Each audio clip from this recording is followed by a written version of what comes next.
Alors, bonjour à tous. Aujourd'hui, je vous donne mon avis sur le nouveau film Spider-Man Brand New Day. Rassurez-vous, cette critique est 100% sans spoiler. Je vais vous dire ce que j'ai pensé du film sans révéler de plus.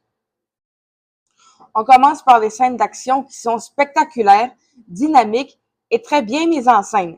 Dès le début, le rythme est soutenu et il y a plusieurs séquences qui donnent vraiment l'impression d'être aux côtés de Spider-Man.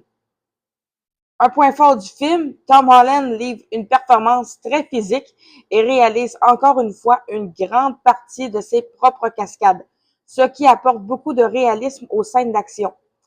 Ça rend le tout encore plus impressionnant. Du côté de l'humour, on retrouve ce qui fait le charme de Spider-Man.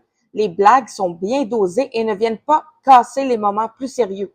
J'ai trouvé l'équilibre très réussi.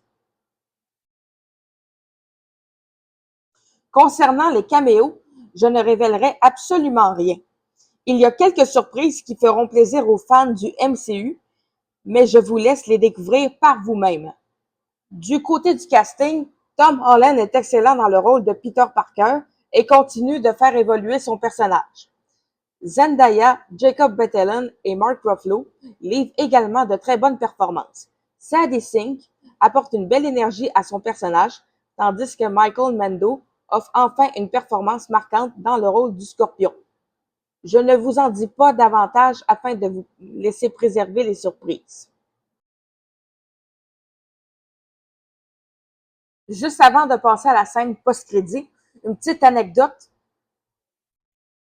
En faisant mes recherches pour la vidéo, j'ai découvert que Michael Mando est d'origine canadienne. Il est né à Québec, qui est la capitale du Québec. Donc, concernant la scène post-générique, oui, elle donne envie de découvrir la suite du MCU. Je révèle pas son contenu, mais si vous êtes impatient de voir Avengers Doomsday, restez bien jusqu'à la fin du générique. Pour conclure, pour moi, Spider-Man Brand New Day est selon moi le meilleur des 4 Spider-Man avec Tom Holland. J'ai trouvé, j'ai trouvé que le film surpassait Homecoming, Far From Home et même No Way Home.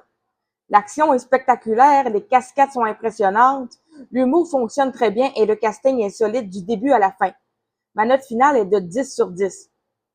Si vous avez vu le film, dites-moi ce que vous avez pensé sans spoiler dans les commentaires et si cette vidéo vous a plu, n'hésitez pas à laisser un j'aime, à vous abonner à ma chaîne et à activer la cloche pour ne rien manquer des prochaines vidéos. Je vous dis à très bientôt.